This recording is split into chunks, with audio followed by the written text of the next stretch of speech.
수도권뿐 아니라 전국 곳곳에서 확진자가 속출하면서 지역사회 확산이 현실화하고 있습니다. 특히 교회 등 종교단체와 요양병원에서 집단 감염이 잇따르면서 확진자 수는 하루가 다르게 늘고 있습니다. 자세한 내용은 보도국 연결해서 알아보겠습니다. 이상현 기자. 네, 해외 유입을 제외하고 오늘 전국에서 928명의 코로나19 신규 환자가 발생했는데 이 가운데 259명이 비수도권에서 나왔습니다.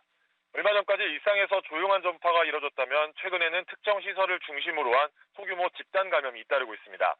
부산에서는 초연음악실과 관련된 N차 감염이 또 다른 집단 감염을 낳았습니다.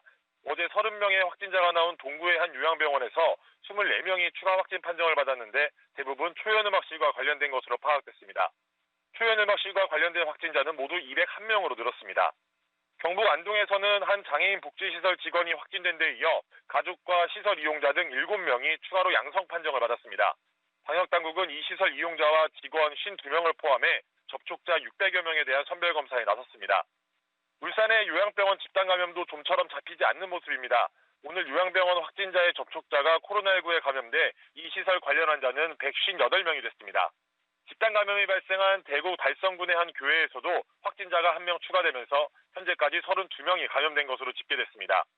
광주광역시에서는 확진자 2명이 각각 교회 예배에 참석한 것으로 파악돼 방역에 비상이 걸렸습니다.